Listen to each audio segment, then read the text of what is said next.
Real में questions करा दिए थे ना। हाँ जी।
हाँ भाई, कहाँ तक हो गए थे रियल में क्वेश्चंस बोलिए। चार तक। चार तक ही हुए थे।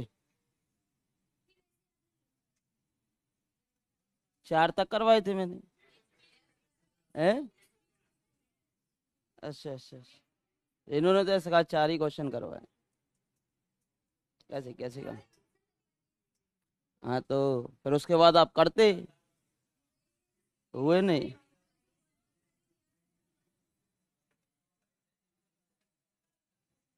फिर आप कैसे पढ़ते हो आंसर नहीं आते तो। है भाई।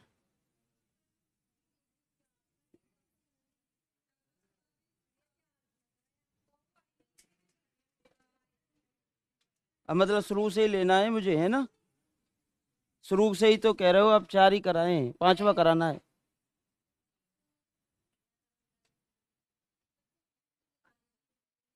फिर आप तो कह रहे हो चार ही कराएं। शुरू से देख लो, मुझे बताते चलो, जो नहीं हुआ हो उसे करते चले।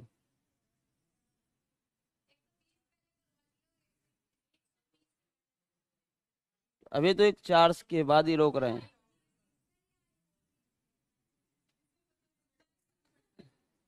वही तो है। बोलो जल्दी बोलो। यहाँ तक करा दिए थे कि सभी। ये मैंने कराया नहीं था क्या। हाँ भाई, क्या नाम है। ये कराया नहीं था। फिर ये ऐसे क्यों कहा कि चार तक ही कराएं। 104 बोला था। जाओ प्रभु। अभी तो उसी हिसाब से पीडीएफ ओपन करनी पड़ती है भाई।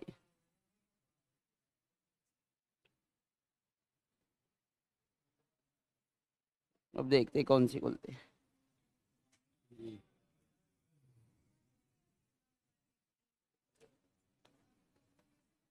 105 तो कराया था ना मैंने एक दिन। क्या आंसर बताया था इसका। सेकंड बताया था।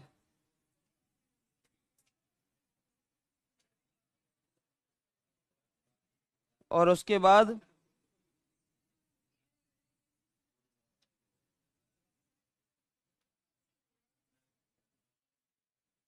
120 21 तक बता रहे हैं क्वेश्चंस करा दिए। 120 करा दिया था क्या।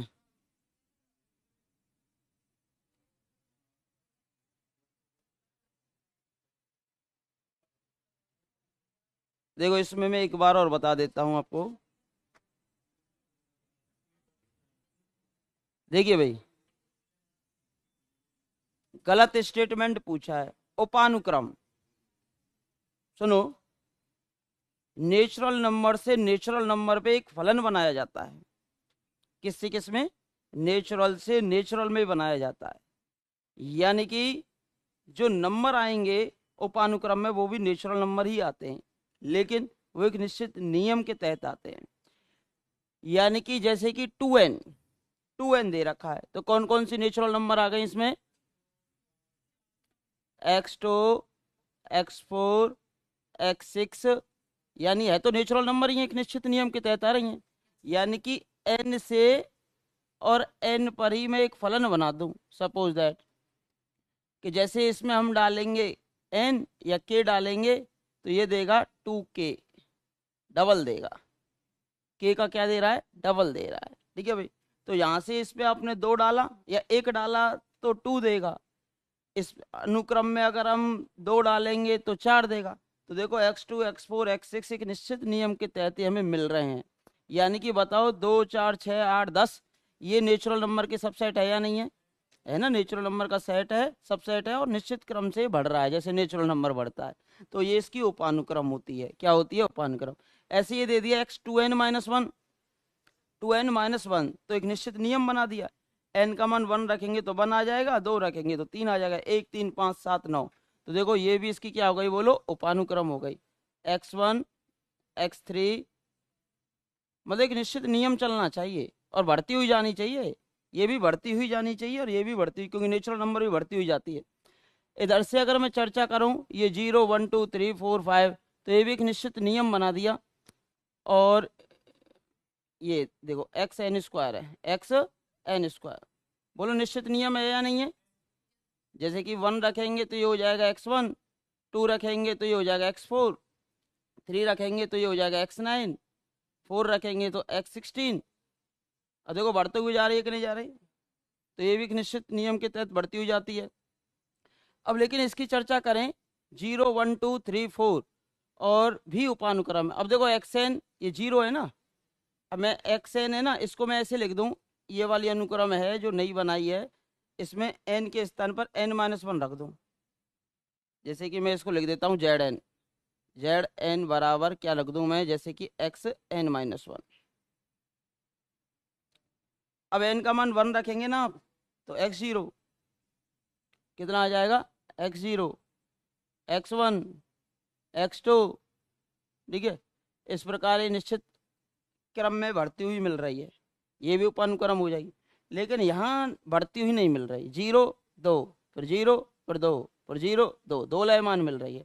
तो ये वाली फिर आपकी उपानुक्रम नहीं है, बाई एन वाली। तो थर्ड ऑप्शन आपका गलत हो जाता। एक निश्चित नियम के तहत मिल जाए, 2n हो गया, 2n-1 हो गया, n² हो गया, वो दे देता है n² + 1 n² - 1। ये सब निश्चित नियम के तहत आपको मिलते हैं। निश्चित नियम के तहत मिलने के कारण ये सब इसके क्या हो जाती? उपानुक्रम हो जाती। यानी कि उसका सबसेट आना चाहिए, यानी ये जो एलिमेंट हैं वो अनुक्रम में से निकलने चाहिए, xn में से निकलने चाहिए। xn में से निकलते हैं तो उपानुक्रम हो जाती है, अदरवाइज उपानुक्रम नहीं होगी।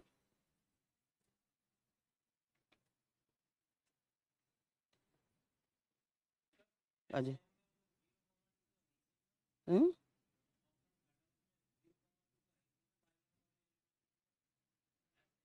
हाँ, बाई एन तो नहीं है ना, बाई एन कहाँ है उपानुक्रम? 0 2 फिर अगला पद कोई निश्चित आना चाहिए था।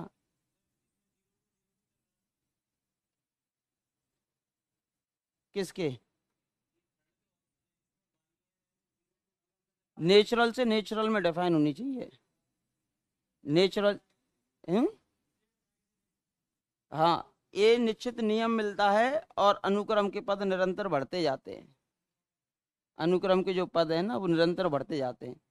अब अनुक्रम का पद यहाँ आना चाहिए था कुछ भी, जैसे कि ये एक्स की फॉर्म में लिखे होने चाहिए थे। अब वो xn पे डिपेंड करता है क्या दे रखा है।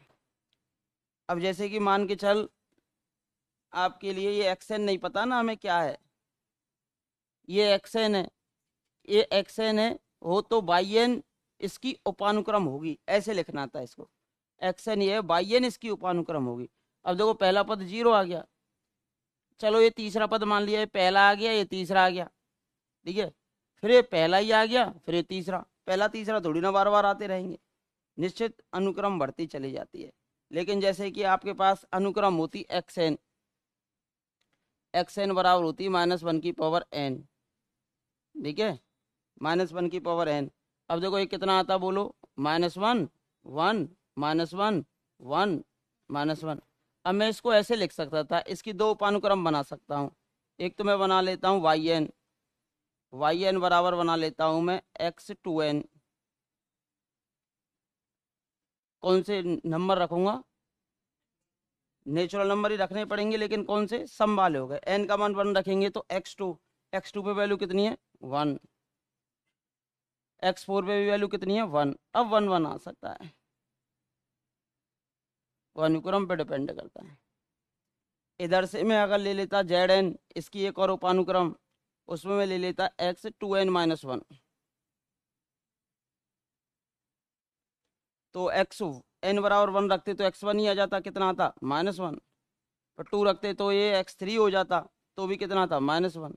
अब भी ये इसकी उपानुक्रम है, एक निश्चित नियम फॉलो कर रही है ये वाले पर, यानी कि इसमें आ रहे हैं कौन से, सम टर्म आ रही हैं, और इसमें विषम पद वाले सभी आ गए, इसमें सम वाले आ गए, तो एक निश्चित नियम को फॉलो कर रही है, तो इस कारण ये इसकी उपानुक्रम है, ये इसकी उपानुक्रम है। लेकिन ये वाला दिया है कि एक्सन तो ये दे रखा है, और इसमें ये क्वेश्चन होना चाहिए एक्सन ये है तो वाई एन इसकी उपानुक्रम है, ये देना था। अब ठीक है, 0 पहला पद आ गया, 2 तीसरा पद आ गया, फिर 0 पहला, फिर तीसरा, फिर पहले तीसरे ही आ रहे हैं, जबकि निरंतर बढ़ते हुए जाने चाहिए, बीच बीच में से अनुक्रम के पद आने चाहिए, पहला आ गया, तीसरा आ गया, 10वां आ जा, 20वां आ जा, लेकिन वो निरंतर मिलते जाने चाहिए हमें। किसको, किसमें, इसमें, इसमें ये क्या अनुक्रम ही दे रखी है, ये गलत दे रखा है क्वेश्चन, इसको भले देखो मैं सही कर, देखो मैं बताता हूँ आपको क्या है, ये अनुक्रम दे दी, अनुक्रम हो तो वाई एन इसकी उपानुक्रम होगी, भी इसकी उपानुक्रम होगी, इस लिख लो, इसकी भी की जगह इसकी उपानुक्रम होगी, ऐसे लिख लो, ठीक है। अब देखो भाई ये एक्स एन दे रखा है ना, एक्स एन दे रखा है आपको, एक्स एन गिवन है, यानी एक्स एन बराबर कितना दे रखा है थर्ड ऑप्शन में, यानी एक्स एन हमारा होता है x1, x2, x3, ऐसे ही तो होते हैं x n, dot dot dot dot. अब बताओ एक्स एन कितना दे रखा है आपको, x1 की वैल्यू 0 है, वो तो आ सकती है, कोई दिक्कत नहीं, पद है ये तो, 1 है, 2 है, 3 है, dot dot dot dot dot, that's mean ये है आपके पास n-1, यही तो है, n रखोगे तो n-1। अब हमने बाई एन बना रहे हैं वाई एन, वाई एन इन्होंने ऐसे बना के दिए, कैसे, 0 0 2 0 2 0 2। अब नेचुरल नंबर निश्चित नियम का पालना करती है, यानी कि 0 कौन सा पद है, x1 है, और ये कौन सा पद है, x3 है, ठीक है, x1 x3 x1 x3, और कहाँ गए, रिपीटेशन इन्हीं का कर रहे हैं, दो ही एलिमेंट होगा, एक एलिमेंट एक ही बार आना चाहिए, दोबारा नहीं आना चाहिए उपानुक्रम में, एक एलिमेंट एक ही बार आएगा, पद भले जो पद होता है ना वो एक ही बार आता है, पद एक ही बार आता है, पद पद की बात कर रहे हैं। अब जैसे यहाँ पर हम बात कर लें, जैसे कि पहला पद आ चुका था, तीसरा पद, अब एक एक एक भले कितनी बार रिपीट हो जाए, लेकिन पद आए हैं इसमें, पहला, तीसरा, चौथा, पांचवा, इसमें कोई निश्चित नियम ही नहीं बनना नेचुरल नंबर से नेचुरल नंबर में, ये x1 x3 x1 x3 आ रहा है, यानी कि नेचुरल से नेचुरल में एक फलन बनना चाहिए, वो बन ही नहीं रहा, क्या दें इसमें, नेचुरल से नेचुरल में एक फलन बनना चाहिए, तो इसकी उपानुक्रम नहीं है ये। नेचुरल से नेचुरल में जैसे कि यहाँ सब दे रखे थे, जैसे 2n यानी कि दोगुने वाले ले लो, 2n-1 विषम वाले ले लो, n² अच्छा वर्ग वाले ले लो, प्राइम अगर n बराबर p कह देता तो नेचुरल नंबर में प्राइम नंबर मिलेगा ना मिले, तो प्राइम वाले ले लो, प्राइम का स्क्वायर अच्छा नेचुरल में प्राइम का स्क्वायर वाले ले लो, नेचुरल से ही आएंगे, सीधी बात है भाई, किसी कोई भी प्राइम ले लो, जैसे 2 लिया, 2 का स्क्वायर क्या आएगा 4, 3 लिया, 3 का स्क्वायर क्या आएगा 9, 5 लिया, 5 का स्क्वायर क्या आएगा 25, 7 लिया, 7 का स्क्वायर क्या आएगा 49, 11 लिया, 11 का स्क्वायर क्या आएगा 121, सब नेचुरल नंबर है, तो उसके सबसेट में एक निश्चित नियम की क्या करते हो, पालना करते हो, नेचुरल से नेचुरल में, यानी उसके पद जो है वो नेचुरल में ही आए, और उसके कोई ना कोई सबसेट निकल के आनी चाहिए, तो ही उसकी उपानुक्रम होती है, अदरवाइज नहीं होती। तो इसका आंसर जो है वो थर्ड गलत था, और 2 आंसर 3 आंसर इसके क्या थे, सही थे। ठीक है, ये मैं करा ही चुका था पहले, करा दिया था ना। अब देखिए इसके बाद ये दे रखा है, हम्म,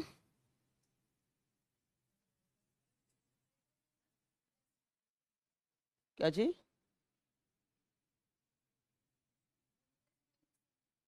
प्लस माइनस था कि सब माइनस है, ये सब प्लस है, कैसे किया?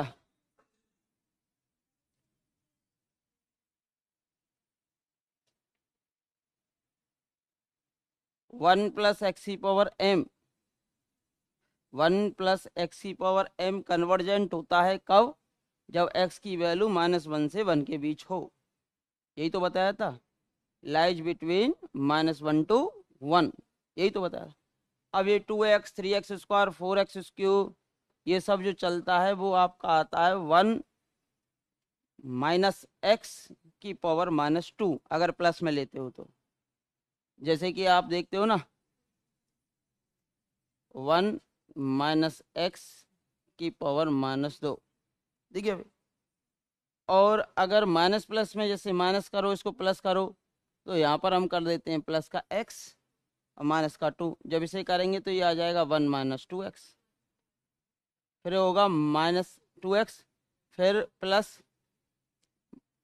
n(n-1) अपॉन फैक्टोरियल 2, फिर x²। अब देखो 2 से 2 कैंसिल और माइनस माइनस क्या हो गया, प्लस हो गया, तो 3x² आ गया। फिर अगला माइनस का आ जाएगा इस प्रकार। तो ये हो जाता है 1 - 2x 3x², ये हो गया इस प्रकार, ठीक है। -4x³ अगर प्लस माइनस में करना है तो ये हो जाता है। जैसे इसको माइनस करते हो तो ये प्लस माइनस में आपका हो जाता है। अब देखो आप जानते हो 1 + x⁻m,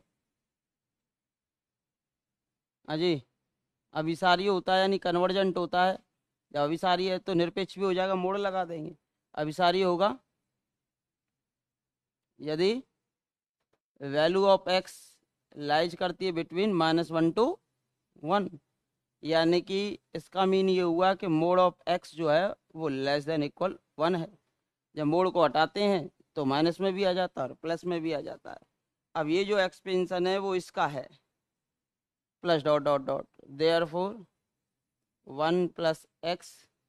यही क्वेश्चन दिए हैं संस्कृत डिपार्टमेंट में, इसी टाइप के क्वेश्चंस आते हैं। 2020 में भी इसी टाइप का क्वेश्चन है एक कन्वर्जेंट में, और इस रूल का पालना करवा रहा है वो एग्जामिनर बार बार बार बार। बस इतना याद रख लो, 1 + x⁻m कन्वर्जेंट होता है जब मोड ऑफ x -1 से 1 के बीच में हो। तो अभिसारी है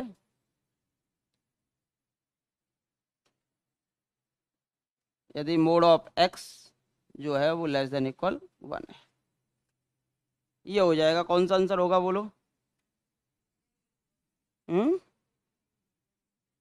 कौन सा होगा इसका आंसर? सेकंड हो जाएगा तो सेकंड लगा लो, निरपेक्ष अभिसारी।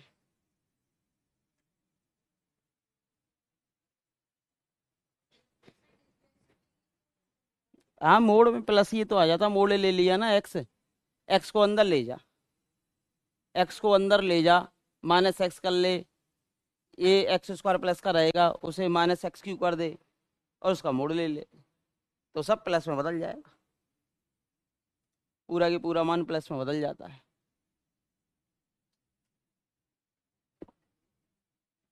अगर वो अभिसारी होती है ना मोड वाली, तो वो तो ऑटोमेटिकली अभिसारी होती है।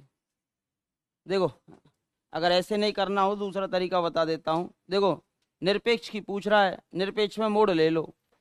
अब इसको जैसे कि 1 - 2x + 3x², दूसरा तरीका बता रहा हूँ है ना, माइनस का 4x³, आवाज नहीं करेगी, इस प्रकार चल रहा है। ये है। अब इसका मैं मोड ले लेता हूँ, है ना। क्या ले लेते हो? मोड। तो ये तो हमारे पास थी σun, सॉरी -1 की पावर n-1,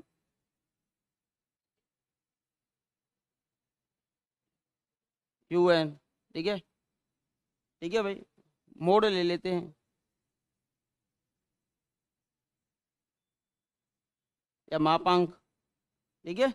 मापांक लोगे तो ये प्लस में बदल जाएगा, ये सब प्लस में बदल जाएंगे। तो हमारे पास एक और श्रेणी आ जाएगी, सपोज दैट σvn। अब देखो जब मोड लेते हो ना तो ये हो जाएगा 1 माइनस, इसको तो प्लस रहने दो 2, इसका मोड लेंगे तो ये हो जाएगा -x था ना, -x के स्थान पे हो जाएगा मोड ऑफ x। भाई प्लस का कर दिया मैंने। ये था 3x², यानी कि ठीक है, ये तो पहले से ही प्लस का था, कोई दिक्कत नहीं। ये प्लस का करना है तो यहाँ x के स्थान पर मोड ऑफ x कर दो। भाई x को भीतर भेज दो। भाई माइनस एक्स क्यू, तो माइनस एक्स क्यू को प्लस बनाना है तो मोड लगा दो। और ये सब प्लस में बन गए। अभी प्लस में बन गए तो कैसी सीरीज हो गई ये बोलो? धनात्मक पदों की श्रेणी हो गई। और धनात्मक पदों की श्रेणी के लिए कौन सा परीक्षण लगाओगे? डिलम्बर्ट लगा दे तो, जब एक्स होता है तो उसमें तो डिलम्बर्ट लगा दो, डिलम्बर्ट। अब देखो 1 2 3 4, पहले में एक था, मोड ऑफ एक्स की पावर 0 थी, दूसरे में एक्स की पावर 1 है। या पहला पद छोड़ भी सकते हो। जब पहला पद छोड़ते हो ना तो 2x 3x² 4x³ मतलब ये डिजिट ज़्यादा ये कम है। तो देखो अब इसका nवा पद कितना होगा? Vn बराबर, जैसे कि पहला पद छोड़ दो तो n+1 मोड ऑफ एक्स की पावर n, और Vn+1 ये n+2 एक पद बढ़ जाएगा, और मोड ऑफ एक्स की पावर n+1 ये भी एक पद बढ़ जाएगा। दिलम्बर लगा दो, दिलम्बर। हाँ जी, अभिसारी होगी कब? सॉरी, दिलम्बर लगाओ पहले, अभिसारी की बाद में। Vn/Vn+1 क्या लगाते हो? लिमिट n →∞, इसमें लगा दो। Vn तो ये है, Vn+1 ये है, तो ये तो बनेगा n+1/n+2। ठीक है भाई, इधर से इसमें भाग देंगे xn से, xn कैंसिल हो जाएगा, नीचे बचेगा 1/mod ऑफ x। अब लिमिट लगाओगे, इस लिमिट का मान तो आएगा 1, तो कितना बचेगा बोलो? 1/mod of x। अब आपको पता होनी चाहिए कि श्रेणी अभिसारी होगी कब? श्रेणी अभिसारी है यदि लिमिट का मान 1 से बड़ा हो। यानी मोड की चर्चा कर रहे हैं, मोड में तो निरपेक्ष ही आता है। यदि 1/mod of x greater than 1 हो तो मोड ऑफ x चला जाएगा इधर, mode of x is less then 1। समझ में आया ना? तो ऐसे निकाल लो, जैसे भी आपकी मर्जी हो उससे कर सकते हो। तो इसका आंसर हो जाता है सेकेंड। कर लीजिए जैसे भी आपकी मर्जी। मैं प्लस में बदल दिया, अगर निरपेक्ष होती है तो वो अभिसारी तो होगी ही होगी, क्योंकि निरपेक्ष के लिए मोड लगाते हैं ना।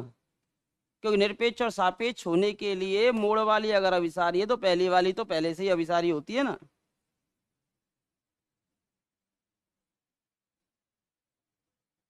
ये चीजें होती हैं। देखो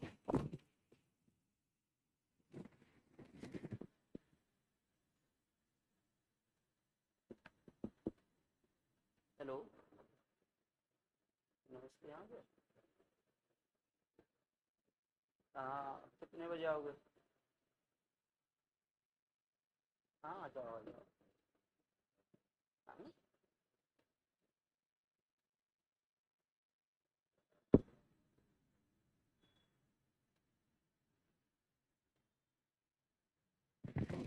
हो गया क्या?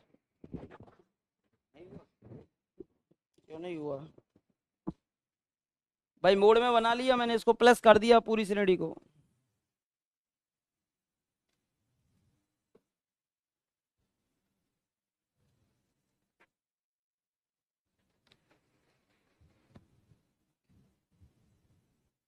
लिखो भाई, पेन देना है कि एक पेन दो, पेन पेन।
हाँ जी, अगला क्वेश्चन। इसके बाद अगला कौन सा था? 122 भी नहीं कराया? ये तो कर लिया होगा आपने। कैसे?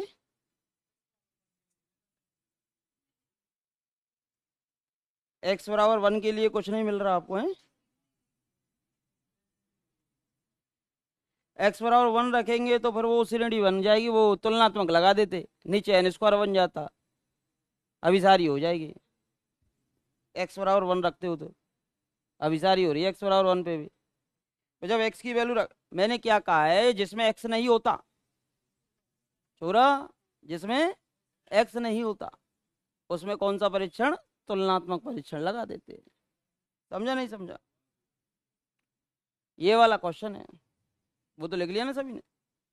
ये वाला क्वेश्चन है, सीधी बात है कि आंसर तो हमारे पास हमेशा याद रख लो लेस देन में आता है, क्योंकि एक्स ऊपर है और एक्स का मान अगर मैं एक से बड़ा लूँ या किसी से भी बड़ा लूंगा तो ऊपर वाली वैल्यू बढ़ती जाती है, फिर जोड़ अनंत ही आएगा, सीधी बात है। तो एक्स का मान हमेशा छोटा ही लिया जाता है।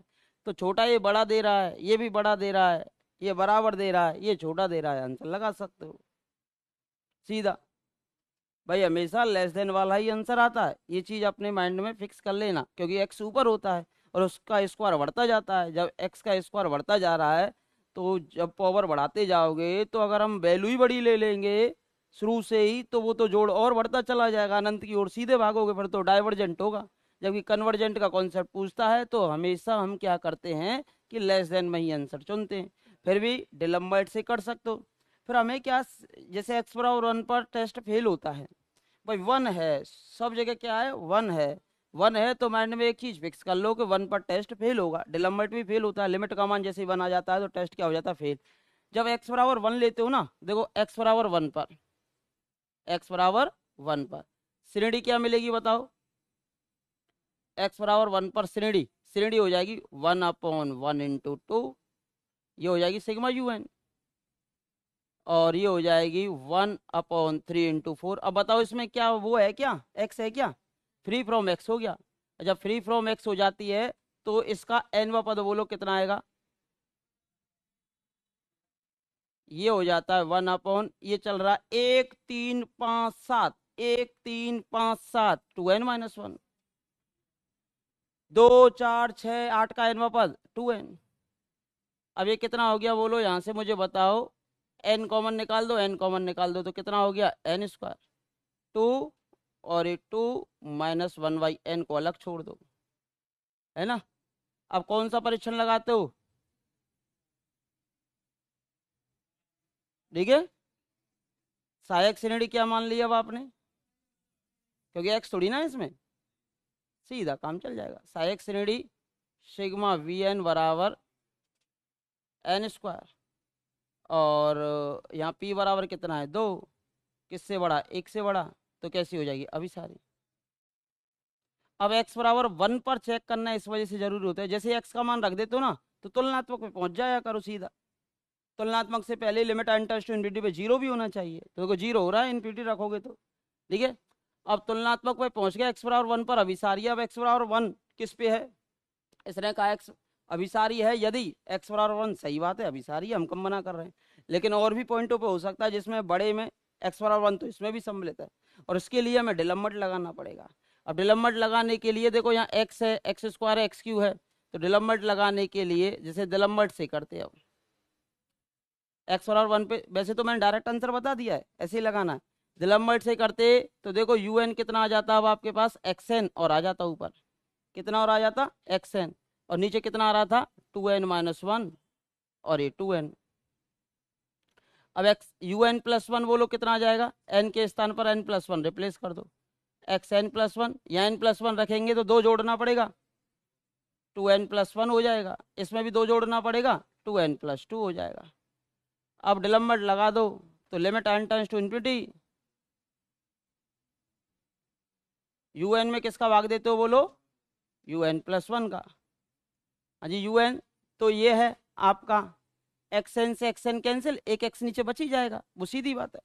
अब ये चला जाएगा ऊपर और वो आ जाएगा नीचे, तो देखो 2n+1, और ये कितना आ गया बोलो, 2n+2, और नीचे कितना आ गया, 2n और 2n-1 और नीचे बच गया आपके पास कितना x।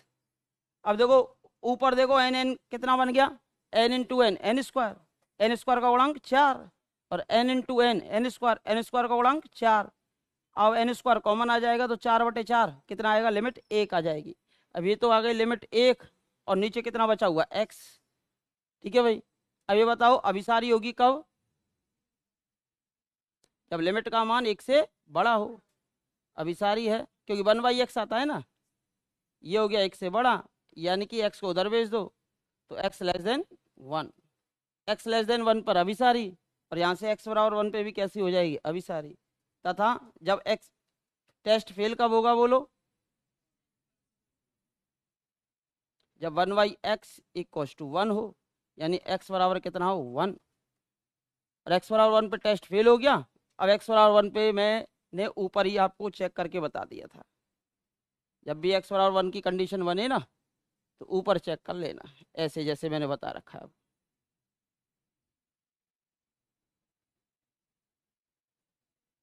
समझ में आई ना बात। आंसर को देख लो, लेस देन में आंसर आएगा, x बराबर 1 पर फेल हो सकता है, डिलम्बर्ट लगाओगे तो सीधा मैंने सबसे पहले x बराबर 1 पे चेक करा, अच्छा नीचे एन स्क्वायर बनेगा। भाई दो टर्म चल रही है इनकी, ऊपर एक है नीचे एन की दो टर्म चल रही है, तो नीचे एन स्क्वायर बनेगा, सीधा लगा दो, कैसा है, कन्वर्जेंट है, तुलनात्मक परीक्षण से। समझ में आया ना, तो लिख लीजिए अगर लिखना जानते हैं तो। पहले मैंने x बराबर 1 को ही चेक किया, वहाँ डायरेक्ट आंसर लगाना, वहाँ लगाना डायरेक्ट आंसर, लेस देन वाला पकड़ लेना, लेस देन में तो होगा ही होगा आंसर, बस बराबर पे और चेक कर लेना, बराबर पे पहले कर देना, बात खत्म। मैं तो इसको करूंगा भी नहीं पेपर में, अगर हम पेपर में बैठते हैं तो इसको सॉल्व नहीं करते कभी इस टाइप का क्वेश्चन, लेस देन में आंसर और दूसरी शर्त जिस पे फेल होगा उस पे चेक कर लेते हैं बस। हाँ उस वहीं पता चल जाएगा ना श्रेणी, अच्छा 1 रख दूं तो नीचे एन स्क्वायर बनेगा, अभी सारी होगी, बात खत्म। वो भी लिखना भी नहीं पड़ेगा आपको, ये तो कह क्या है, आपको बाद में कॉपी देखनी पड़ती है तो इस वजह से कराने पड़ते हैं। लिख लिया छोरा, कैसे कई दिन बाद मिलो दी से है, सुख दुख चल रहे हैं कि नहीं चल रहे।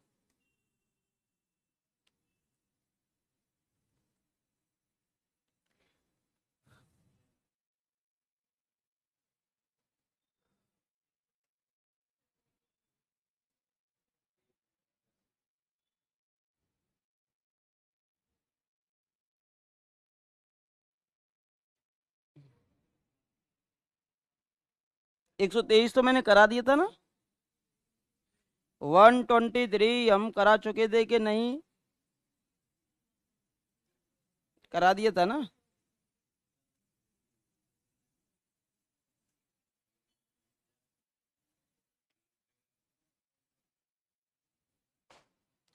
123 करा दिया था क्या,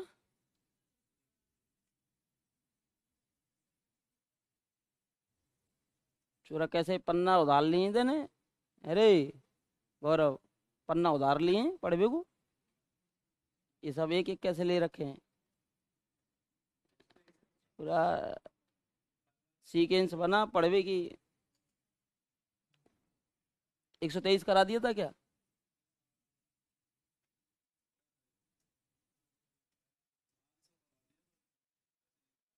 अच्छा। ऐसा तो हो ही नहीं सकता, आंसर कराया और वैसे नहीं कराया, कराया नहीं। हाँ इन्होंने लिख रखा है, अब आपने आंसर ही टिक किया हो तो हम क्या कर सकते हैं उसमें। हाँ, वो ही है ना, नहीं कराया फिर उन्होंने कैसे लिख लिया सीट में।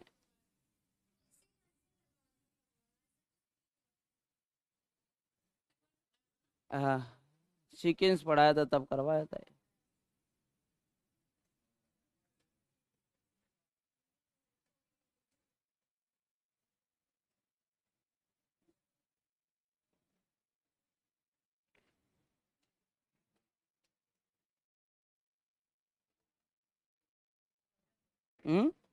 मिल गया कॉपी में।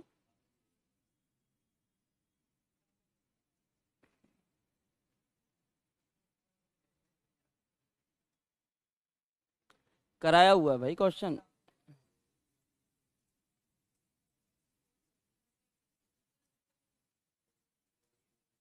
बस यही, 1 पे तो मैं पहले ही चेक करा चुका हूँ। भाई वो वर्धमान तो है ना आसमान, कभी बढ़ रही है कभी घट रही है, प्लस माइनस में चल रही है, परिबद्ध आपकी हो ही जाती है कि निरंतर कम होती जा रही है, limit n tends to infinity पे जीरो की ओर भागेगी, यानी अभिसारी है, और अभिसारी अनुक्रम तो हमेशा परिबद्ध होती है। ठीक है, हो गया।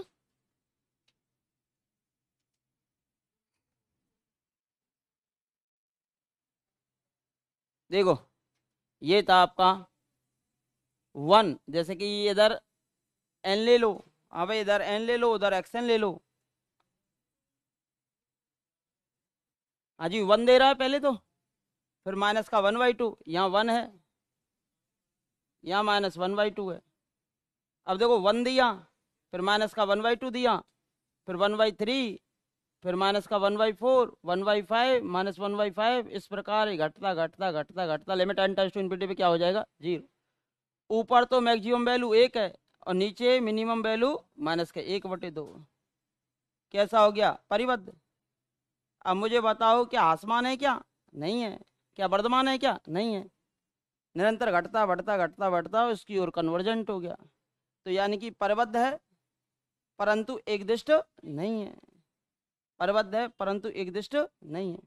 यहाँ पर एक्स एन का जो मान था ना वो 1 से छोटा है और माइनस के 1/2 से बड़ा है, for all n belongs to N.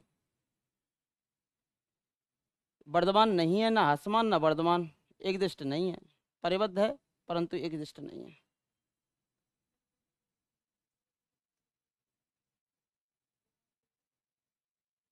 परंतु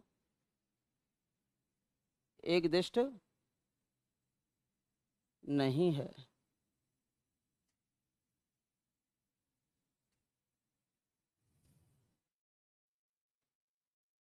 बोलो कोई समस्या नहीं है ना, बढ़िया आगे, ठीक है, कोई दिक्कत नहीं है ना। बस सीधी बात है, सबसे बड़ी वैल्यू 1 जाएगी, सबसे छोटी वैल्यू ये जाएगी, और निरंतर घटती बढ़ती घटती बढ़ती घटती बढ़ती 0 की ओर भागेगी।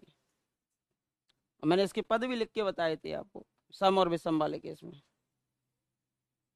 1/n आ रहा होगा,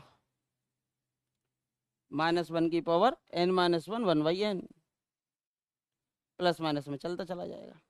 ठीक है, ये आएगा xn बराबर, पहला प्लस है ना, -1 की पावर n-1/n, n का मान 1 रखो, कितना आ गया, प्लस का 1 आ गया। n का मान 2 रखो, कितना आ गया, माइनस का 1/2। n का मान 3 रखो, 1/3। Limit n tends to infinity पे 0 आएगा।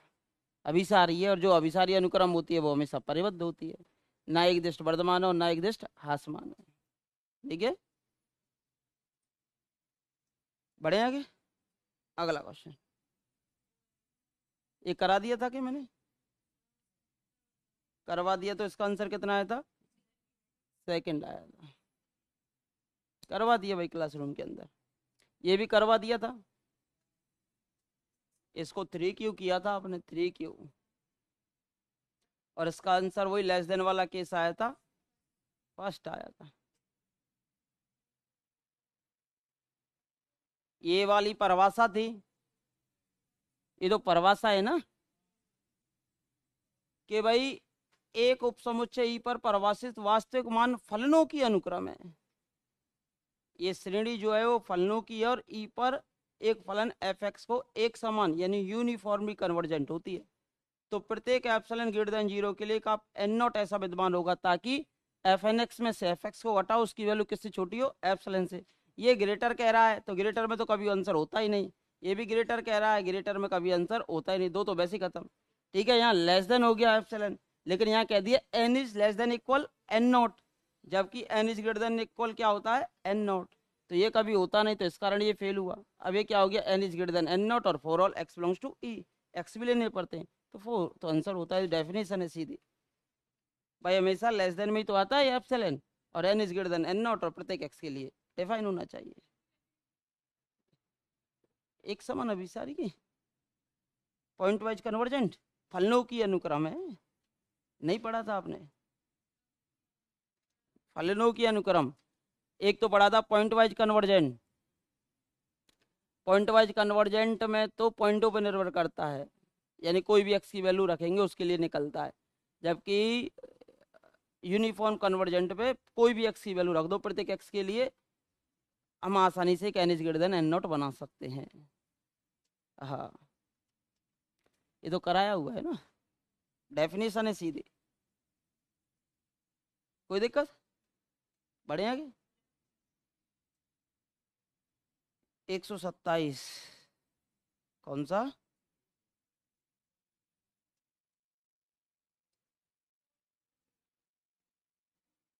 बढ़े, ठीक है भाई, ठीक है, कैसे मंथन नहीं किया इस पे, सीधी डेफिनेशन है, रोल की इसमें डाल दिए क्वेश्चन, फिर भी चलो करा देते हैं। 127 रोल पर में, रोल पर में क्या कहती है पता है ना आपको, पॉइंट नंबर फर्स्ट,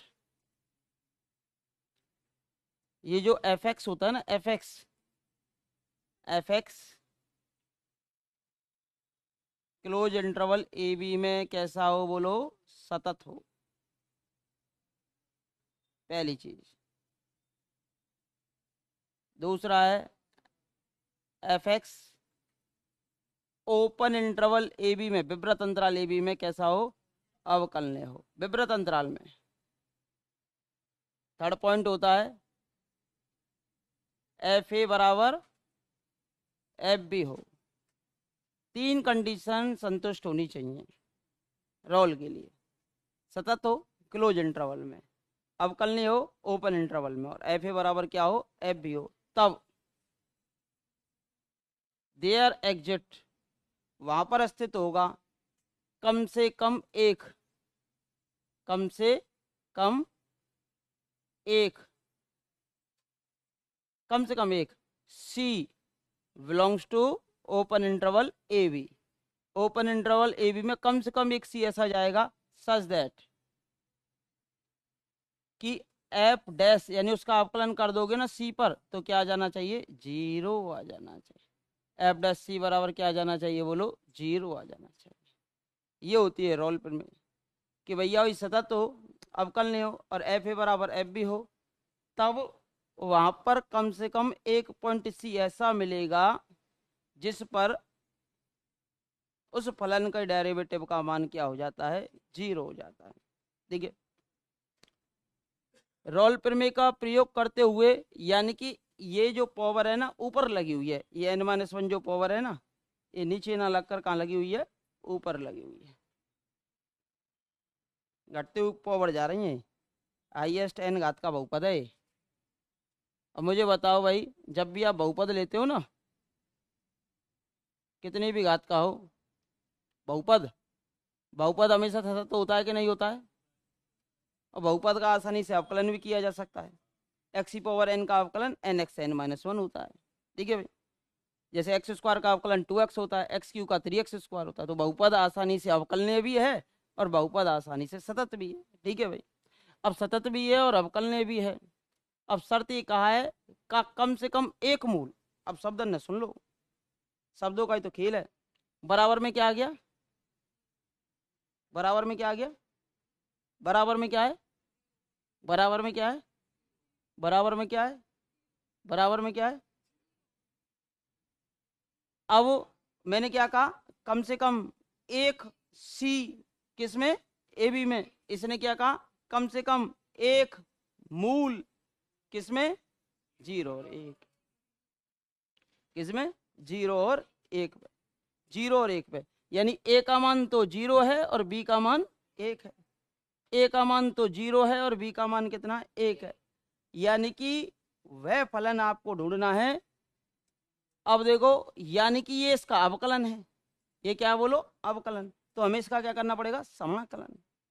भाई ये अवकलन है, ये अवकलन दे रखा है, तो मुझे क्या चाहिए, इसका समाकलन।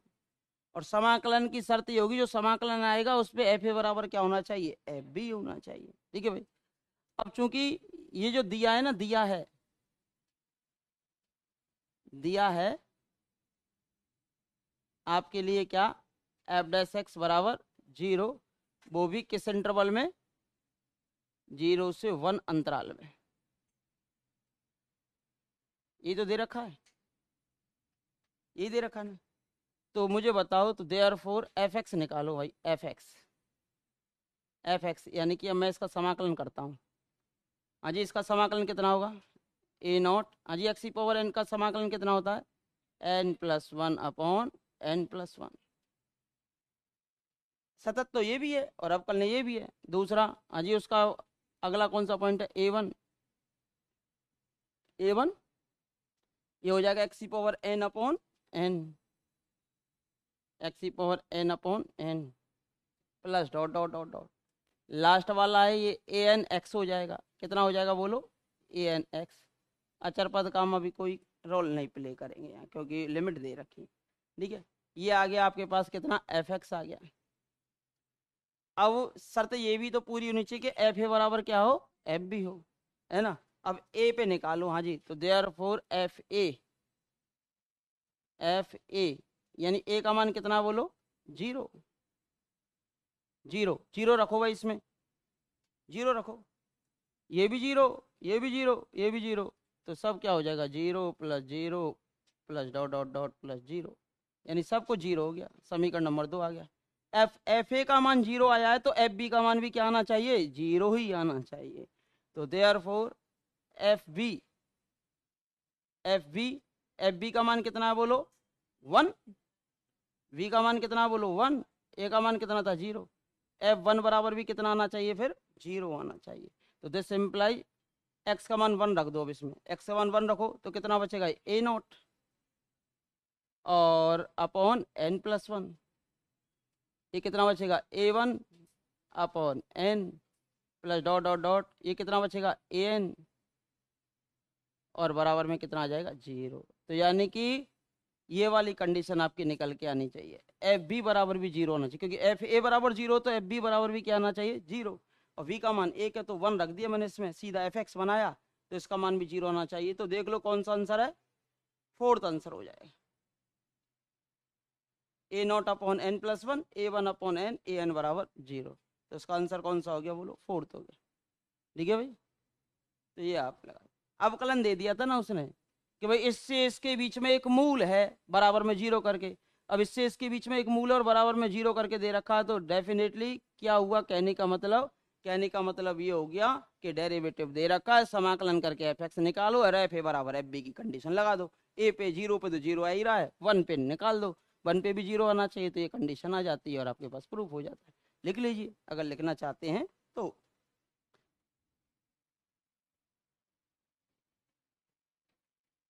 समझ आया ना।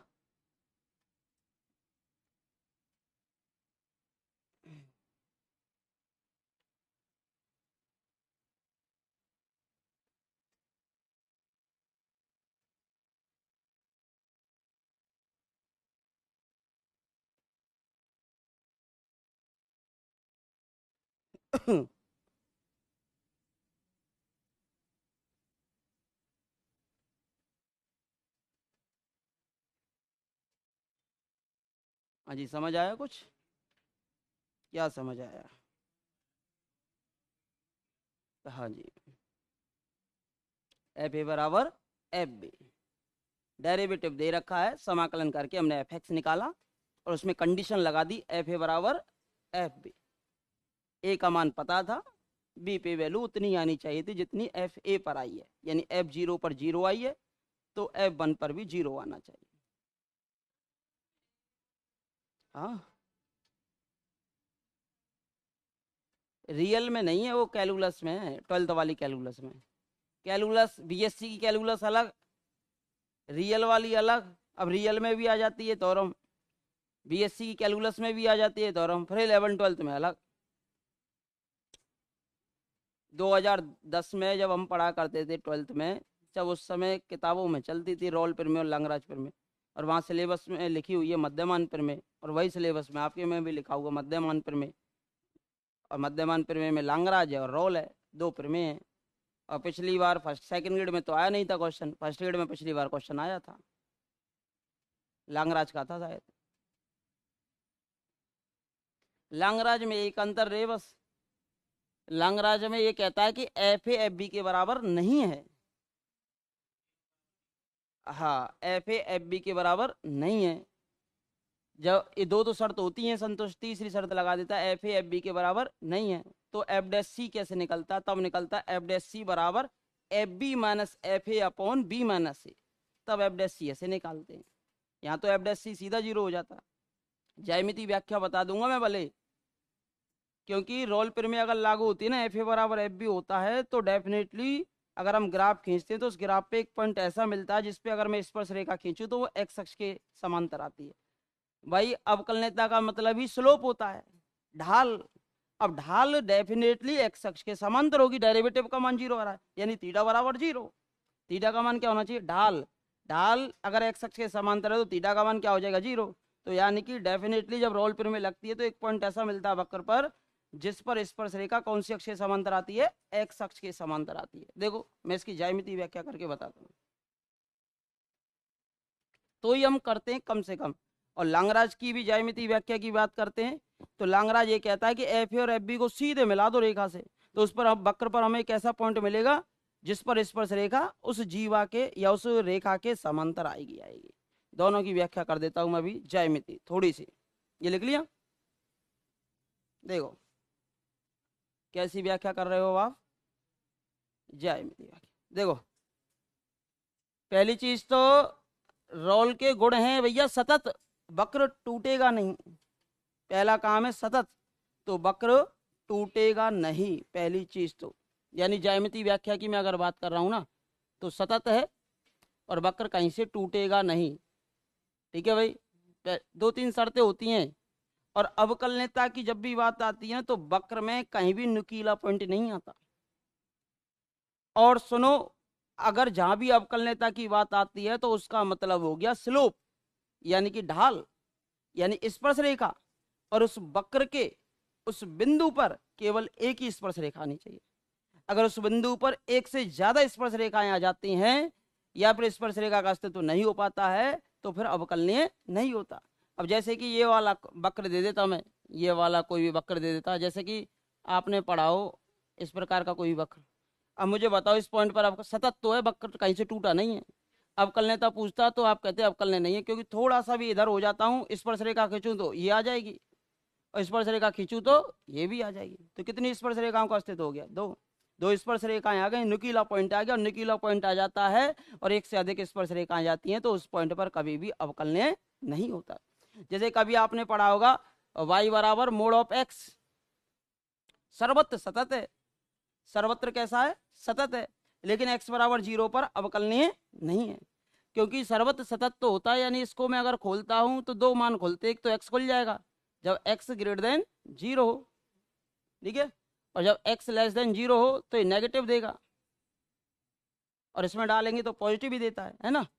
ये y है यानी कि एफ एक्स है। अब मुझे इसका डेरिवेटिव निकालना है। अब देखो 0 रख रहे हो तो 0 ही आ रहा है, 0 रख रहे हो तो 0 आ रहा है, सतत तो वही है। एफ ए बराबर लेफ्ट लिमिट राइट लिमिट के बराबर आ रही है, यानी ये इससे तो निकलती है लेफ्ट लिमिट, इससे निकलेगी राइट लिमिट, और फलन का मान 0 पे 0 आ ही रहा है, कोई दिक्कत नहीं। लेकिन अगर मैं इसका अवकलन कर दूं, क्या कर दूं? अवकलन। अवकलन करो अब इसका, इसका अवकलन हो जाएगा 1, इसका हो जाएगा -1, यानी कि x की वैल्यू 0 से बड़ी और x की वैल्यू 0 से छोटी, यानी कि लेफ्ट लिमिट 0 से छोटी तो आ रही है -1 डेरिवेटिव पे, और 0 से बड़ी कितनी आ रही है? 1। तो कितनी लिमिट आ गई? 1 से ज्यादा आ गई। 1 से ज्यादा आ गई तो x बराबर 0 पर कैसा नहीं है? अवकलनीय नहीं है। जहां भी वक्र में नुकीला पॉइंट आ जाए वहां कहीं भी वक्र जो होता है वो अवकलनीय नहीं होता। तो मोड x का ग्राफ ऐसे होता है, ये y बराबर x, ये y बराबर -x। एक ऐसा पॉइंट आता है, नुकीला पॉइंट आता है, नुकीला पॉइंट आने के कारण इस पर ये फलन कैसा नहीं है? अवकलनीय नहीं है। इस पर ये जो फलन है वो कैसा नहीं है, अवकलनीय नहीं है, पहली चीज तो ठीक है। अब देखो रोल की बात करता हूं मैं पहले तो। रोल ने क्या कहा, 2 पॉइंट लिए, ले लीजिए भैया, हमें कोई आपत्ति ना, रोल ने कह दी तो हमने भी ले लिए। रियल लाइन पे इधर एक्स है, इधर आपका एफ एक्स है। अब इधर एक्स है, इधर एफ एक्स है। अब ए और बी को मिलाने वाला कोई भी वक्र बनाओ, मतलब फलन बनाओ। वक्र ए से बी के बीच में टूटना नहीं चाहिए, कैसो भी वक्र बना दो।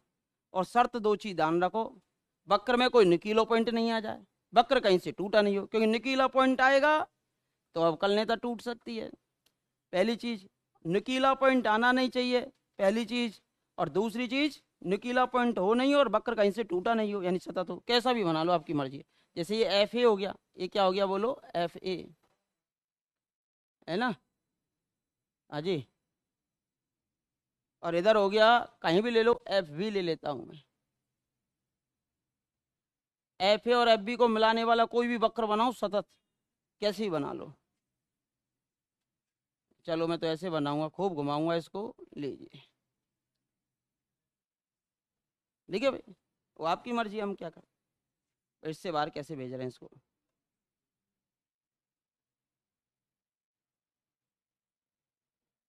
निकीला तो नहीं लेना है इसमें, चलो आप, ठीक है भाई। अच्छा बुरा तो कैसे उलग समझ में आना चाहिए। अब बताओ इस पर, इस वक्र, अब सुनो, जो अवकलनीयता का मतलब होता है ना, वो होती है स्पर्श रेखा। किसी भी पॉइंट पर अवकलनीय है, यानी कि उस पॉइंट पर एक ही स्पर्श रेखा खींची जा सकती है। और स्पर्श रेखा यानी कि टेन थीटा, स्पर्श रेखा यानी कि टेन थीटा, और टेन थीटा यानी कि d y by d x. भाई टेन थीटा बराबर कितना होता है, d y by d x, यानी कि एफ डैश एक्स। अब मुझे बताइए, जैसे कि ये पॉइंट लिया, इस पे स्पर्श रेखा खींचू, बोलो कौन सी अक्ष के समांतर आएगी। यहाँ टेन थीटा कितना है, 0, यानी एक्स अक्ष के समांतर जो भी हम रेखाएं लेंगे उनके लिए थीटा का मान क्या लिया जाएगा, 0 लिया जाएगा। इस पर लीजिए बोलो टेन थीटा का मान, इस पॉइंट पर भी बोलो टेन थीटा का मान 0। ये पॉइंट हो गया हमारे पास, जैसे कि x1 हो गया, ये हो गया x2 हो गया, और ये हो गया x3 हो गया। इन 3 पॉइंट मिल गए इस अंतराल में। कितने पॉइंट मिल गए, 3। यानी कि ए से बी के बीच में कम से कम एक पॉइंट, कम से कम एक तो होगा ही होगा, कम से कम एक पॉइंट सी ऐसा होगा जिस पर स्पर्श रेखा एक्स अक्ष के समांतर आती है। तो देखो इसकी अगर मैं चर्चा करता हूँ ना, नहीं मैं तो ऐसा ग्राफ नहीं बनाऊंगा, मैं तो ऐसे बनाऊंगा, आपकी मर्जी है भाई कैसे भी बनाओ। ये एफ ए हो गया, पर बनाना तो पड़ेगा। ये एफ बी हो गया, सपोज दैट, लो बन गया भाई ग्राफ, ठीक है। कम से कम एक पॉइंट तो होगा ही होगा, ये ए है और ये बी है। बताओ एक पॉइंट है या नहीं है इसमें, ये रहा एक पॉइंट सी, एक्स अक्ष के समांतर है या नहीं है ना। अब मिलाना तो पड़ेगा, हो सकता है कि एफ ए और एफ बी को सीधी रेखा से मिला दो तो अचर फलन हो जाएगा। अचर फलन तो सब ही जगह अवकलनीय भी होता है, तो उसमें तो प्रत्येक पॉइंट ही मिल जाएगा, एक आधा नहीं काफी मिल जाएंगे, हमें कम से कम एक मिलेगा, एक तो यहीं से मिलता है कम से कम कंडीशंस में। तो ज्यामिति व्याख्या में लिखना चाहो तो लिख लो, मैं लिखाई देता हूँ इसको, यही कि यही, तो बाद में पढ़ाना पड़ेगा मुझे, लिख लो ज्यामिति व्याख्या। 2 चित्र बनाओ फिर ज्यामिति व्याख्या लिखो रोल पर में की।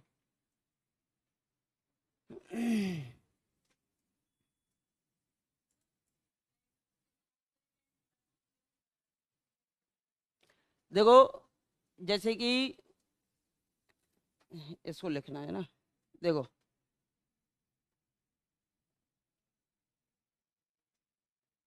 देखो भाई,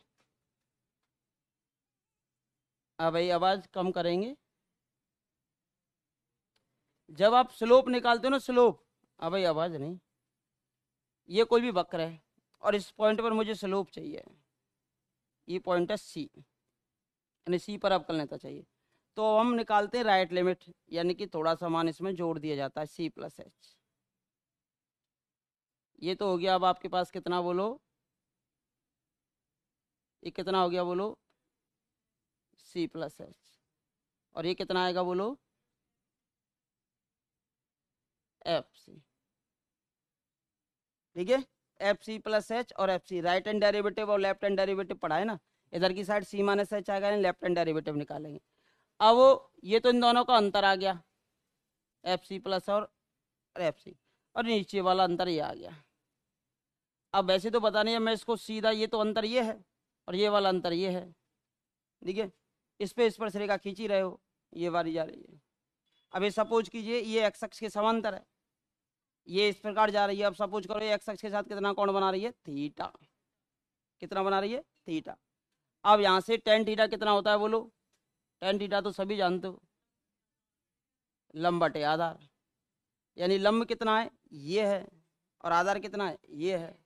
लंब इतना है, ये निकला ये वाला, क्या निकला, एफ सी प्लस एच माइनस का एफ सी, ठीक है, अपॉन आधार ये है, यानी कि सी प्लस एच माइनस का F C, sorry C plus H minus का सी। अब चूंकि ये तो पूरा मान है, लेकिन मुझे तो स्पर्श रेखा केवल इसी पॉइंट पे चाहिए, इस वाले पॉइंट पे चाहिए। तो सी प्लस एच किसकी ओर भागता है, तो सी प्लस एच सी की ओर भागेगा, तो राइट हैंड डेरिवेटिव आ जाता है, right hand derivative of f dash c. तो लिमिट क्या ले लेते हैं इसमें, h tends to zero, h tends to zero. तो सी से तो सी कैंसिल हो जाता है, तो राइट हैंड डेरिवेटिव आ जाता है। ऐसे निकलता है लेफ्ट हैंड डेरिवेटिव, वो स्लोप होती है। कहीं भी खींच लो, बस जहाँ भी खींचते हो ना, जैसे अगर आपसे मैं पूछता भैया यहाँ निकालो, जैसे कि कोई भी वक्र होता, ये होता, ये है, ठीक है, यहाँ निकालो, तो आप क्या करते, यहाँ एक्स अक्ष सीधे खींच देते और बस स्पर्श रेखा बना देते। अभी कितना कोण बन रहा है, वो थीटा हो जाएगा, ठीक है। अब जैसे मैंने यहाँ खींचा, सीधी रेखा खींच दी, अब इस पे स्पर्श रेखा भी यही आ गई। अब एक्स अक्ष के साथ कितना कोण बना रही, जीरो, कितना, जीरो, ठीक है, हो गया ना क्लियर। अब देखो पीछे वाले क्वेश्चन पे आ जाओ, ये दो डायग्राम बना लो। ज्यामिति व्याख्या लिखाई देता हूँ, ज्यामिति व्याख्या में लिखो,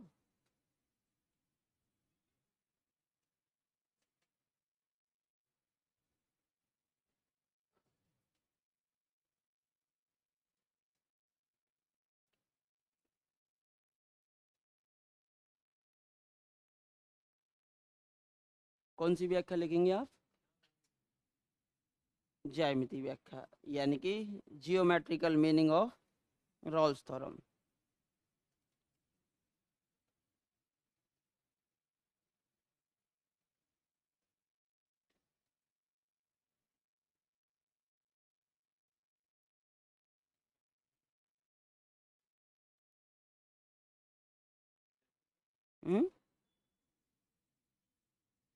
क्या कह रहे हो,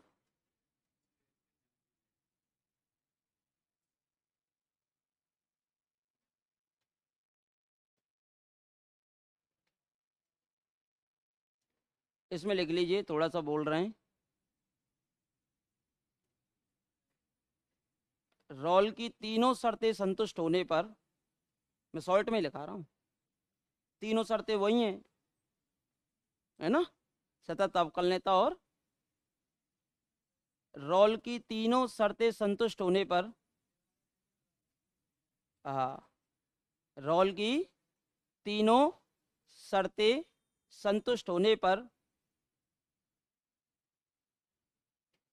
अगर तीनों शर्त संतुष्ट हैं, रॉल की तीनों शर्तें संतुष्ट होने पर, बोल रहा हूं मैं, लिखते रहो, रॉल की तीनों शर्तें संतुष्ट होने पर वक्र पर कम से कम एक ऐसा बिंदु सी मिलेगा,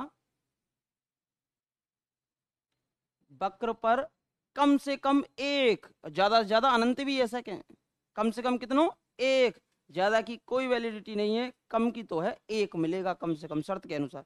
तो कम से कम वक्र पर कम से कम एक बिंदु सी ऐसा मिलेगा जिस पर स्पर्श रेखा, जिस पर स्पर्श रेखा मीन्स टेंजेंट लाइन, जिस पर स्पर्श रेखा यानी कि टेंजेंट लाइन एक्स अक्ष के समांतर, कौन सी अक्ष के समांतर, parallel to x axis, x अक्ष के समांतर होगी, बात खत्म। इसकी बात यही हो जाती है, क्या, खत्म। ठीक है भाई, 3-4 शर्तें हैं, उनका ध्यान रखो। पॉइंट पकड़ने का प्रयास करो, कभी रोल प्रमेय को फेल करे ना तो पॉइंट पकड़ो कौन सा, जहां पर फलन सतत ना हो, या जहां पर फलन अवकलनीय ना हो, या एफ ए बराबर एफ बी ना हो, बस वहां फेल हो जाती है रोल। ठीक है।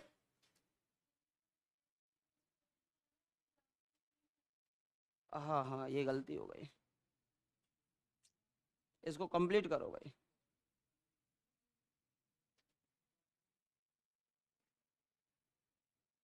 अभी चलो कोई ना, वहीं की वहीं बना देना इसको,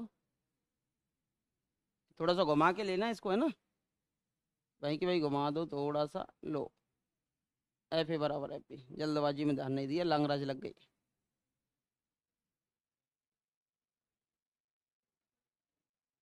ठीक है, एफ ए बराबर एफ बी, सॉरी, इसके पैरेलल में लेना, ये हो गया एफ बी और ये हो गया एफ ए। ऐसे यहाँ भी थोड़ा सा नीचे कर लो इसको, ये हो गया एफ बी। एफ ए बराबर एफ बी होता है, सही बात है भाई। तीनों शर्तें कहाँ संतुष्ट कराई आपने। एफ ए बराबर एफ बी करो। ठीक है, लांगराज भी लिखा है तू यहीं, है ना, बाद में भी करानी पड़ेगी, फिर बाद में नहीं कराएंगे भले।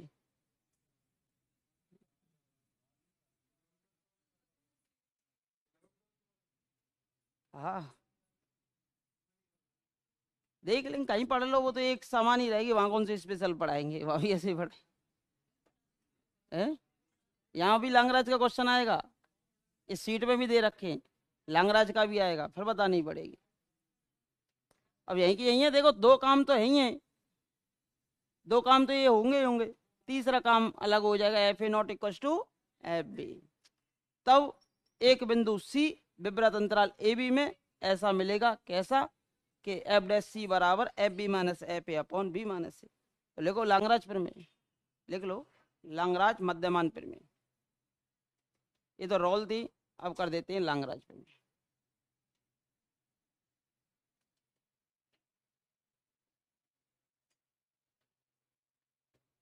लांगराज प्रमेय, सबसे पहले तो सतत तो अवकलनीय हो, f a not equal to f b हो, देयर एग्जिट कम से कम एक c belongs to a b such that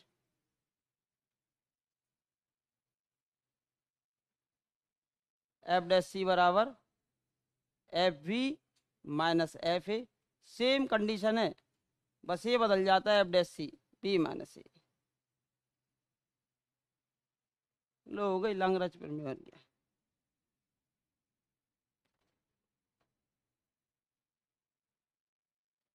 यदि एफ ए और एफ बी बराबर बराबर ले लूं, देखो लांगराज से रोल बन जाएगी। यदि एफ ए और एफ बी बराबर हों तो इसमें से घट जाएगा, क्या आ जाएगा, जीरो। तो लांगराज से रोल बन जाती है यदि एफ ए बराबर एफ बी होता है, यानी कि वो फिर समांतर आ जाती है एक्स अक्ष से। ये भी स्लोप ही बता रहा है।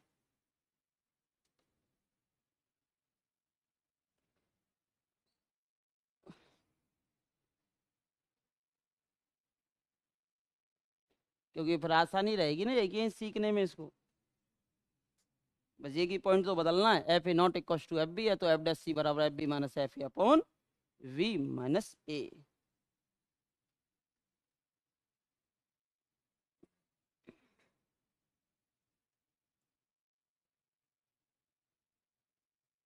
चले एक दिन लेट हो जाएगा, कौन सी दिक्कत आनी है उसमें तो। हाँ बस,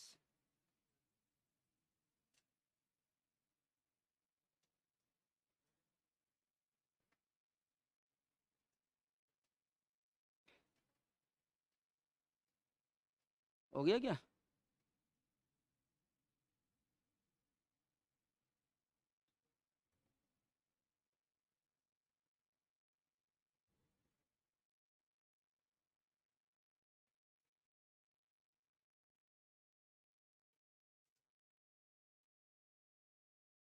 इसकी भी ज्यामिति थोड़ी सी व्याख्या कर लें।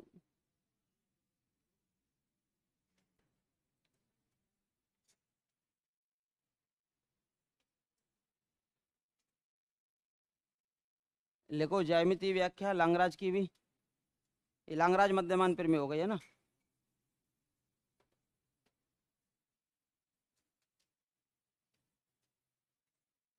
जियोमेट्रिकल मीनिंग ऑफ लांगराज थ्योरम, या लांगराज मध्यमान, या लांगराज मीन वैल्यू थ्योरम। ठीक है भाई, मध्यमान प्रमेय। इसमें लिखो भाई ज्यामितीय व्याख्या में, लांगराज की तीनों शर्तें संतुष्ट होने पर,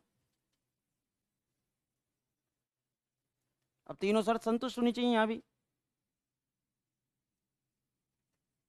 व्याख्या में लिख लो, लांगराज की तीनों, लांगराज की नहीं है, लांगराज मध्यमान प्रमेय की है ना, ये समझ लेना वाले। लांगराज की तीनों शर्तें संतुष्ट होने पर विब्रत अंतराल ए बी में,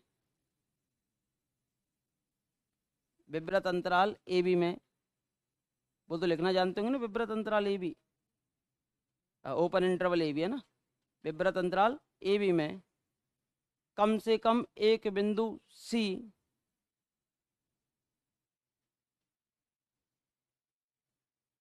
कम से कम एक बिंदु सी ऐसा होगा, कैसा होगा, ऐसा होगा। वहां भी ऐसा था, वहां कैसा था, जो एक्स एक्स के समांतर था। यहाँ एक्स एक्स के समांतर नहीं आएगा।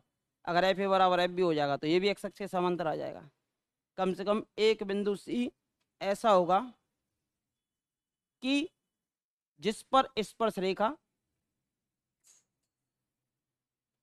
किस पर, सी पर, जिस पर स्पर्श रेखा कॉमा एफ ए व एफ बी को मिलाने वाली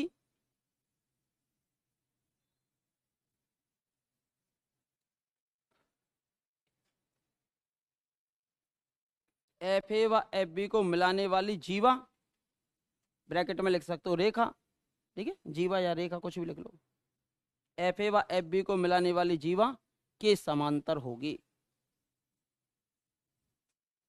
एफ ए व एफ बी को मिलाने वाली जीवा की क्या होगी, समांतर होगी।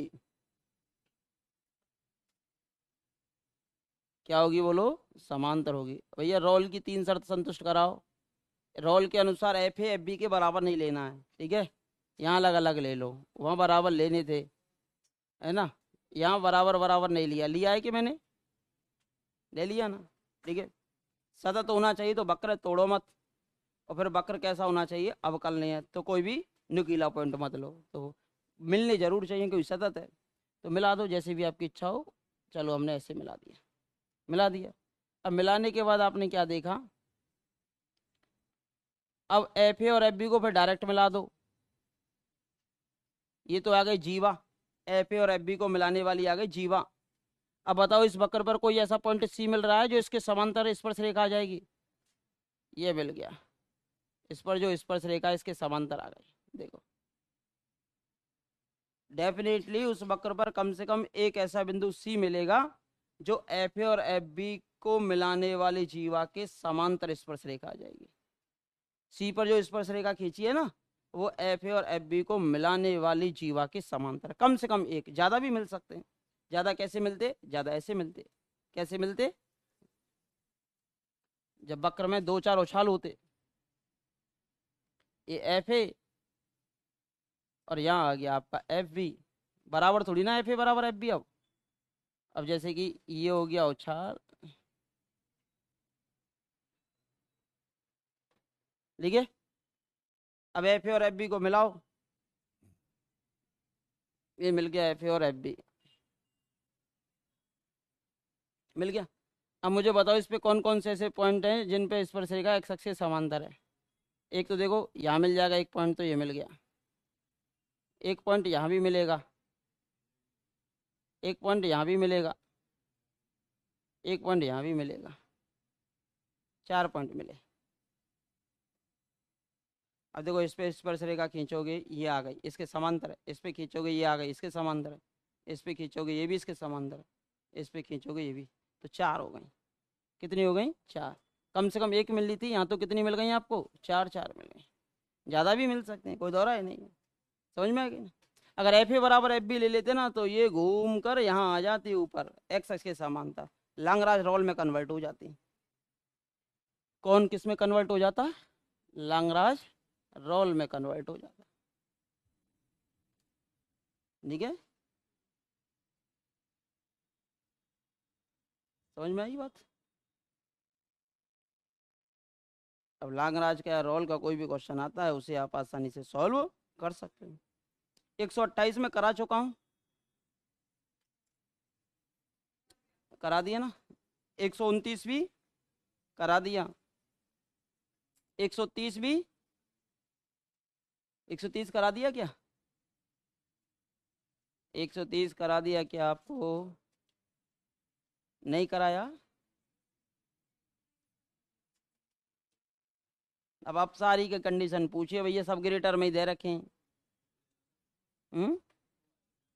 क्या आंसर? साइज से काम थोड़ी ना चला है, हैं? एक्स बराबर 4 पे चेक करें, हम पे तो आवे ही ना, चेक करो वो छोरा कैसे करें। ये तो करा दिए, ये तो करा दी ना 28 29, तो ये लिख लिया ना। अभी करते हैं क्वेश्चन। फैक्टोरियल 2n है वो, फैक्टोरियल 2 नहीं है, फैक्टोरियल 2n पूरे पे है।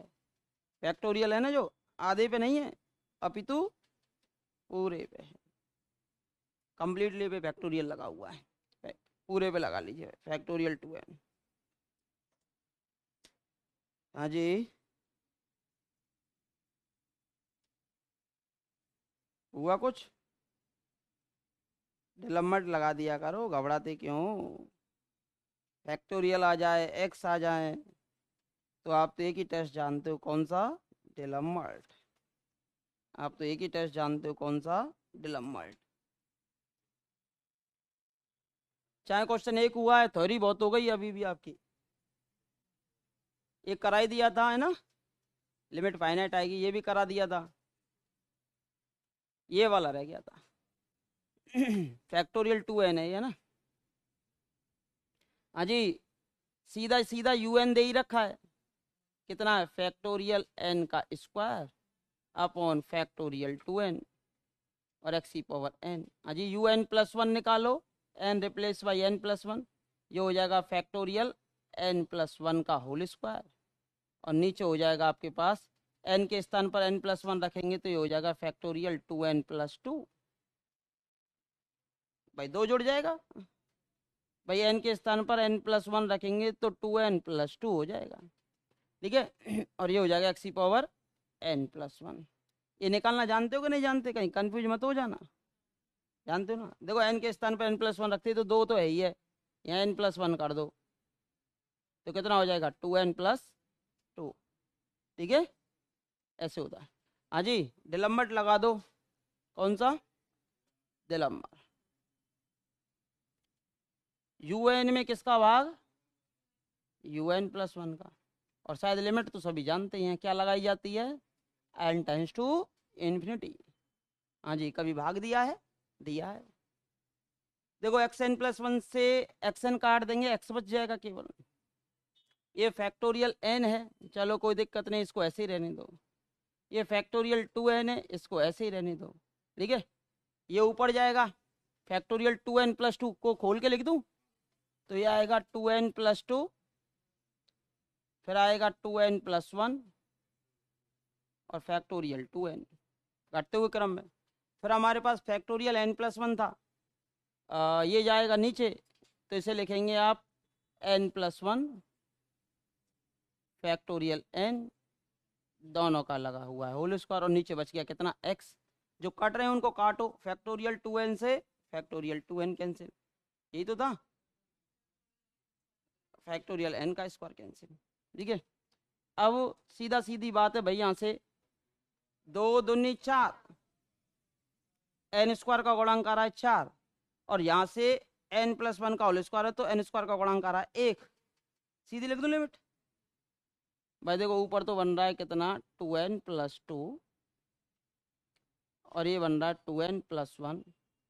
ऊपर भी n की मैक्सिमम पावर कितनी है 2, उनका गुणांक बोलो कितना आएगा 4, और नीचे कितना है बोलो n+1 का होल स्क्वायर। इसकी इसका गुणांक कितना है 1, तो इसकी लिमिट कितनी आ जाएगी, ऊपर तो बचेगा 4, नीचे बचेगा 1 और x सही है। अब डिलम्बर्ट से अभिसारी होगी कब, अपसारी पूछा, अपसारी है ना, अपसारी होगी यदि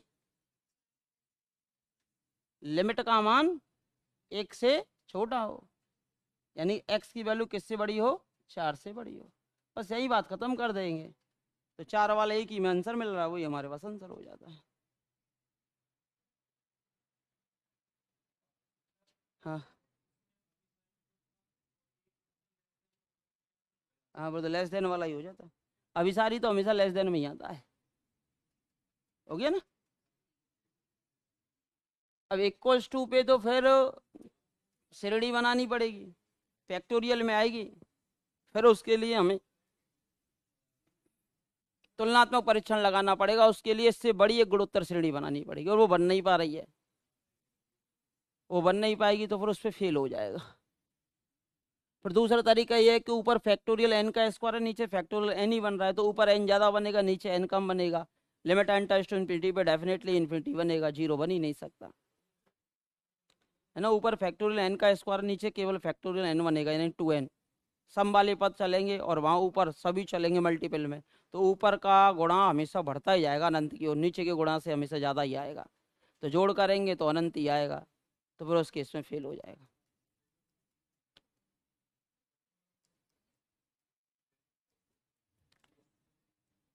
एक सौ इकतीस कराई दिया था है ना, 131।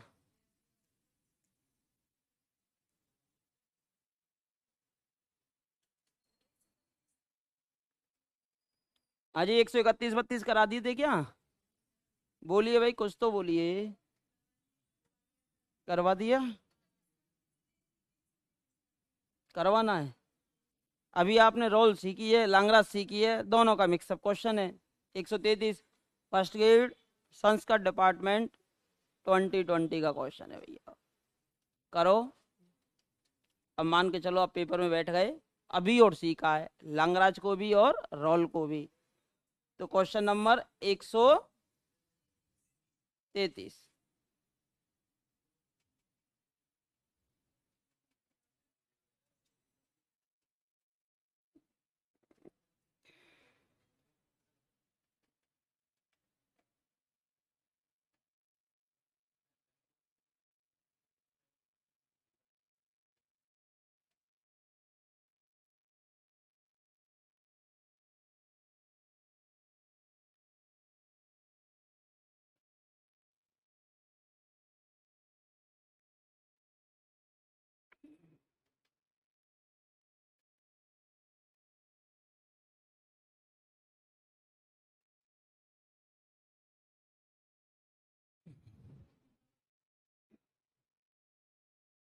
हाँ जी, करो, बताओ कौन बताएगा। एफ एक्स बराबर एक्स साइन 1/x। हाँ भैया, एफ जीरो बराबर जीरो दे रखा है, सतत की कंडीशन दे रखी है, ठीक है, जीरो रखेंगे जीरो मिल रहा है, ठीक है, लेफ्ट लिमिट निकालूंगा तो भी जीरो रखूंगा, जीरो से मल्टीप्लाई होगा तो जीरो हो ही जाएगा, है ना, क्योंकि साइन इन्फिनिटी की वैल्यू -1 से 1 के बीच में आती है, कोई भी परिमित मानो, जीरो से मल्टीप्लाई करेंगे तो जीरो सतत तो है। अब इसमें -1 रखो, साइन -1 पे वैल्यू कितनी आएगी, यानी कि साइन 1 ही आ जाएगी भाई, -1 और साइन माइनस के 1 -12 आ जाएगा, तो साइन 1 आ गया, साइन 1 1 रखो तो भी कितना आ रहा है, साइन 1 ही आ रहा है, ठीक है। एफ ए बराबर एफ बी आ रहा है, सतत भी हो रहा है, सतत भी हो गया, एफ ए बराबर एफ बी हो रहा है, कैसे हो गया रोली, अवकलन कौन करेगा, और अवकलन के बीच में एक पॉइंट जीरो भी तो है, और 1/x आ रहा है, क्या आ रहा है 1/x आ रहा है, प्रॉब्लम देगा, 0 भी है। चलो ठीक है, अगर आपको दिक्कत आती है तो सीधा अवकलन कर लिया करो, एफ डैश एक्स सीधा करो अवकलन, सतत तो है ना, सीधा चेक कर दिया। हाँ जी, एक बार तो एक्स का अवकलन हो जाएगा एक, यही काम खत्म हो गया, sign 1/x plus x, sign का कितना हो जाएगा बोलो, कॉस 1/x और माइनस के 1/x², यानी कि यह आ गया साइन 1/x, एक एक्स कैंसिल, तो माइनस के 1/x और कॉस 1/x। अब मुझे बताओ लिमिट x बराबर 0 पर परिभाषित है क्या? x बराबर 0 रखूंगा तो ये -1 से 1 के बीच में मान, यही परिभाषित नहीं आ रहा। चलो ठीक है, इसको हमको छोड़ भी देते हैं, ये -1 से 1 के बीच में मान और 1/0 इन्फिनिटी, फिर इन्फिनिटी ने काम, तो x बराबर 0 पर ये डायरेक्ट तरीका होता है, डायरेक्ट अवकलन करके चेक करने का, ये बहुत आसान पड़ जाता है। x बराबर 0 पर एफ डैश 0 संभव नहीं है, संभव नहीं है ना। जबकि एफ एक्स, जबकि एफ एक्स -1 से 1 में सतत है, कैसा है बोलो, सतत है। अब अवकलने नहीं है, अवकलने नहीं है तो बता, ना रोल लगनी ना लांगराज लगनी। हाँ भाई, अवकलने नहीं है तो ना तो रोल लगेगी और ना ही लांगराज। सत्य है, इसने कहा लांगराज प्रमेय लागू कैसे हो जाएगी, अवकलने नहीं है। ये कह रहा है रोल प्रमेय लागू कैसे हो जाएगी, अवकलने नहीं है। ये कह रहा है सतत, सही बात है, कौशी जानते ही नहीं, ये लागू नहीं है। तो कौशी तो दो फलनों पे लगती हैं, कौशी के लिए दो फलन चाहिए, एफ एक्स और जी एक्स, एफ एक्स और जी एक्स। अब उसमें लांगराज लगा दी जाती है, जैसे लांगराज के लिए एफ डैश सी निकलता है ना, वो निकलता है f b minus f a upon b minus a, और वहां लग जाएगी g b minus g a upon b minus a, दोनों का भाग देंगे, बी माइनस ए से बी माइनस ए कैंसिल, तो वहां आता है हमारे पास f dash c upon g dash c बराबर f b minus f a upon g b minus g a, वो बनती है हमारी कौशी प्रमेय। कौशी के लिए दो फलन चाहिए, तो कौशी लागू होगी नहीं, तो रोल फेल, लांगराज फेल, क्योंकि अवकलनेता फेल। कौन फेल, रोल व लांगराज दोनों फेल हो गए। अब दोनों तुमने अगर ये फेल करा दिए तो तुम पास हो जाएंगे, और तुमने जबरदस्ती में तो एक को पास करा दियो ऐसे क्वेश्चन में तो तुम फेल हो जाएंगे, 2 नंबर तो मिलेंगे ही नहीं, नेगेटिव हो जाएगा। समझ रहे हो? हमेशा जब भी कोई क्वेश्चन करो ना, तो कंडीशनों को फेल करने का प्रयास करो, ना कि पास करने का। जब भी तो मैं नेगलेक्ट वाले ऑप्शंस पहले खत्म कराता हूँ, जबकि मुझे सही भी पता होता, सही को पहले पकड़ सकता हूँ, फिर वे नेगलेक्ट जो होते हैं उनको पकड़ता हूँ, जिससे कमियां है ना वो आपकी निखरती चली जाए। कमियों को ढूंढने लग जाते हो ना क्वेश्चंस की, तो सही आंसर की ओर अपने आप धीरे धीरे करके पहुंच जाते हो।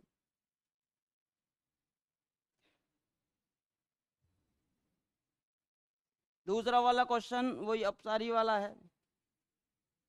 अभिसारी वाला कंडीशन वहाँ एक्स की वैल्यू -1 से 1 के बीच में थी, या x + 1 की वैल्यू हो जाएगी -1 से 1 के बीच में, तो वो हो जाएगा 0 से और -2 के बीच में, कन्वर्जेंट वाला केस, और डाइवर्जेंट उससे परे हो जाएगा। ठीक है,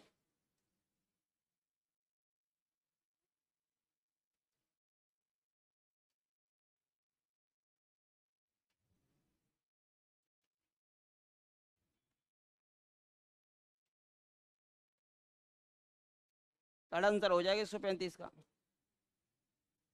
135 का जो आंसर हो जाएगा वो हो जाएगा आपका थर्ड।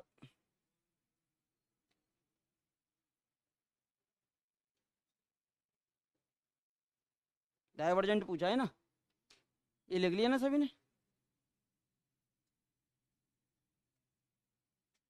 हाँ जी, बढ़े आगे, क्या आप बढ़ना जानते हैं? तो बढ़िए, वेरी गुड। ये तो करा ही था, प्रत्येक परिबद्ध श्रेणी या तो कन्वर्जेंट होगी या फिर दोलायमान होगी, जैसे -1 की पावर n दोलन कर रही है और 1/n कन्वर्जेंट कर रही है, या -1 की पावर n-1 अपॉन n, वो भी कन्वर्जेंट कर रही है। या तो दोलायमान होगी या फिर कैसी होगी, अभिसारी होगी। ये तो मैं पहले ही करा चुका था, एग्जाम्पल भी लिखा चुका था दोनों पर। हाँ जी, ये उसी फॉर्म का क्वेश्चन हो गया, यानी कि वही प्लस माइनस में तो मोड लगाना पड़ेगा, यानी mode of x less than 1। अब x के स्थान पे क्या चल रहा है, x+1 x+1 x+1। तो देखो ये अभिसारी होगी कब, अभी आवाज नहीं भाई, जब मोड ऑफ x+1 किससे छोटा हो, 1 से, यानी कि x+1 की वैल्यू 1 से छोटी हो और -1 से बड़ी हो। एक को घटा दो तो ये हो जाएगा -2, यहाँ बच जाएगा x, यहाँ बच जाएगा 0। ये तो अभिसारी वाला केस हो गया। और अपसारी कब होगी फिर बताओ, इसमें तो अभिसारी है, तो अपसारी कब होगी बोलो, जब, ये तो अभिसारी हो गया ना, ठीक है। अपसारी कब होगी, अपसारी होगी जब भाई x की वैल्यू -2 से बड़ी है, x की वैल्यू -2 से छोटी है। ये x की वैल्यू 0 से छोटी है, तो x की वैल्यू 0 से बड़ी है। जो बचे हुए पॉइंट है उन पर अपसारी हो जाएगी, थर्ड आंसर हो जाता है भाई। वही दे रहा है सेकंड ग्रेड में, तो मैंने देख लिया संस्कृत वाले में जितने भी क्वेश्चंस कर रहे हैं, फर्स्ट ग्रेड का हो या सेकंड ग्रेड का हो, संस्कृत डिपार्टमेंट में ये श्री जी पकड़ रखी है, वही वाली mode of x less than equal -1 वाला केस पकड़ रखा। 3-4 क्वेश्चन आ चुके हैं। वो 1 + x की पावर -2 का हो गया, ये x+1 में दे दिया। इस टाइप के क्वेश्चन आपको दे रखे हैं बार बार बार बार बार। और देखो एक दे रखा है 140, वो भी इसी का है, 140 भी देख लो सीट में। 1 - x x - x², तो देखो 1 - x वहां से कॉमन ले लो तो वो भी 1 - x बन जाएगा, वहाँ x² कॉमन ले लो वो भी 1 - x बन जाएगा। 1 - x पूरे से कॉमन निकाल दो तो 1 + x + x² यानी 1 - x का होल इनवर्स। 1 - x का होल इनवर्स यानी 1 + x की पावर n कब कन्वर्जेंट होती है, जब x की वैल्यू -1 और 1 के बीच में होती है। सीधा आंसर हो गया थर्ड। मतलब वही सीरीज पकड़ रखी है और कुछ नहीं पकड़ रखा है एग्जामिनर ने, बस उसे घुमा फिरा के थोड़ा बहुत इधर उधर मूव करा के पूछ रहा है एग्जामिनर। यही तो पूछ रहा है ना, छोड़ तो नहीं रहे, अभी करते रहो, रेस्ट कर सकते हैं 2-4-5 मिनट का, थोड़े से बचे। हेलो, त्रिवेणी चौराहे उतर जाओ आप, और वहां से किधर की साइड से आ रहे हो, अच्छा गोपालपुरा साइड से आ रहे हो तो फिर राइट हैंड की तरफ मुड़ना, मतलब बत्ती से क्रॉस करके राइट हैंड साइड आना और उस गली में अंदर आ जाना, और आके 10-15 कदम की दूरी पे या तो BIPM कोचिंग पूछ लेना या NM पूछ लेना किसी से। हाँ तो BIPM की बगल में ही जस्ट। हो गया ना, हो गया। आगे बढ़ते, थोड़ा स्पीड रख लो अब। 135, 136 करा दिया, 137, 138 हो गया, 139 हो गया, 140, 140 को देखो, देखो वही पकड़ रखे हैं। और देखिए भाई 140 को देख लीजिए, देखो भाई 1 - x 1 - x 1 - x सब में है या नहीं है, देखो 1 - x, आवाज नहीं करेंगे, x common, 1 - x x² common, 1 - x plus dot dot dot dot. अजी पूरे से क्या कॉमन निकाल दूं, 1 - x, यहाँ कितना बचा 1, ये कितना बचा x, ये कितना बचा x² plus dot dot dot dot. अजी ये 1 - x है ही, ये किसका होल इनवर्स बनता है बोलो,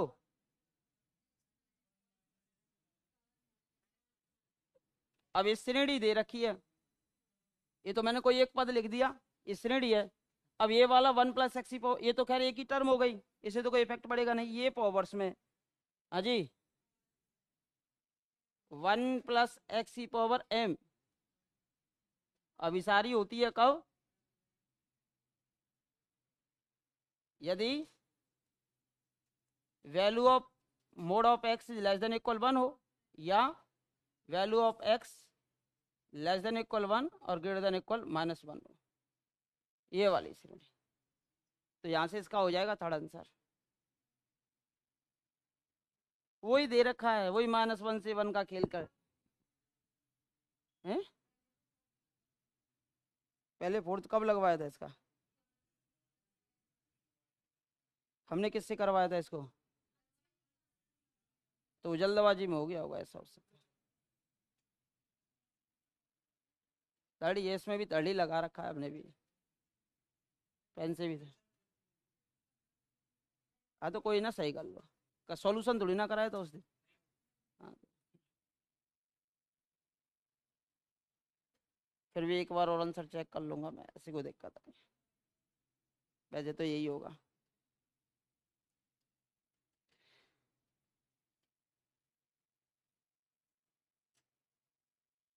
एक 141 करा दिया, 142 हो गया, बताते चलो। 41, 42, 43, नहीं हुआ तो किया भी नहीं होगा। अब मुझे बताओ कौन कौन से रह गए? 43, 44, बोलो बोलो, बोलते चलो। अब भाई 43 रह चुका है, 44 रह गया है, और 45 हो गया है, करा दिया ना। 46, 47, अच्छा ये रोल के आगे, और क्या है, ज़्यादा तो है नहीं। खैर ठीक है, मैं करता हूँ कोशिश कराने की, जो रह गए उन सभी को। हैं? बढ़िया आगे। अब कौन सा क्वेश्चन है इससे अगला, बोलो मुझे तो। 143। हाँ भाई, इसको 1 की पावर p कर दूं, बोलो कोई समस्या? फैक्टोरियल 1 कर दूं, कोई समस्या? un बोलो। आवाज नहीं भाई, आवाज नहीं करेगी। 1 2 3 4 यानी n की पावर p, और नीचे फैक्टोरियल लग रहा है तो फैक्टोरियल n। un+1 बोलो, n की power p+1 upon factorial n+1।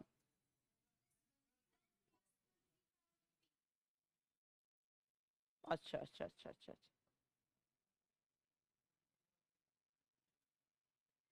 ध्यान चला जाता है कभी कभार। ठीक है भाई, दिलंबर लगा दो, D'Alembert un upon un+1, limit क्या? n tends to infinity. हाँ जी, ये कितना हो जाएगा? np upon factorial n।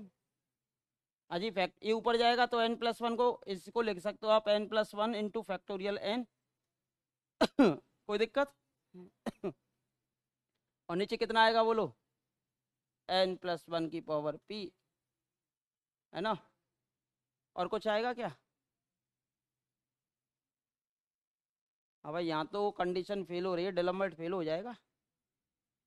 ये तो 1 आ जाएगी, n से n कैंसिल, इन्फिनिटी पे इन्फिनिटी आ जाता है, अभिसारी वाला कंसेप्ट आ जाता है।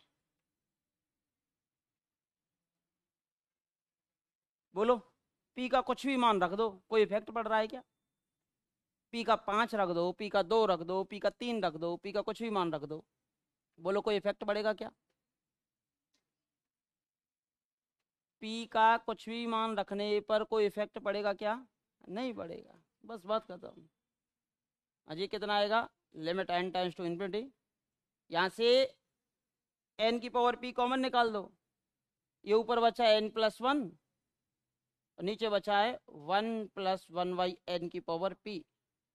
आप जानते हो अगर p की वैल्यू इन्फिनिटी होती तो ही इसका मान e आता, अदरवाइज 1+0 की पावर p, जैसे p का मान 2 ले लो, 3 ले लो, यानी कि 1+0 की पावर 2 1, पावर 3 1, अगर मैं 1/3 भी लूंगा तो भी 1, कुछ भी ले लो क्या आएगा? 1। ऊपर क्या बना हुआ है? इन्फिनिटी, ऊपर तो इन्फिनिटी विराजमान है, नीचे परिमित विराजमान है। इन्फिनिटी में फाइनाइट का डिवाइड करेंगे तो क्या आएगा, इन्फिनिटी। और लिमिट का मान अगर 1 से बड़ा है तो कैसी होती है बोलो, अभिसारी। पी के प्रत्येक मान के लिए, पी के प्रत्येक मान के लिए कुछ भी ले लो, कोई भी फाइनाइट वैल्यू ले लो, पी के प्रत्येक मान के लिए अभिसारी है। Every value of P convergent. कोई भी मान लो पी का, कोई भी लो, ऊपर इन्फिनिटी बनेगा, नीचे फाइनाइट बन रहा है। जो लिमिट आ रही है वो पी से फ्री आ रही है कि नहीं आ रही, पी पे थोड़ी निर्भर कर रही है लिमिट। जब पी पे निर्भर नहीं कर रही तो पी के प्रत्येक मान के लिए कैसी है बोलो, ये अभिसारी है, कन्वर्जेंट है।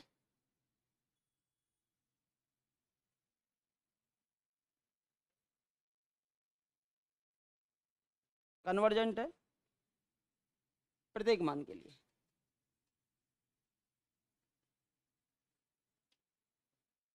हेलो, ठीक है, आ रहा हूँ 1 मिनट में। ठीक। अब भाई ऐसा करो, 10 मिनट का रेस्ट कर लो, 10:15 तक, जब तक, है ना, है ना।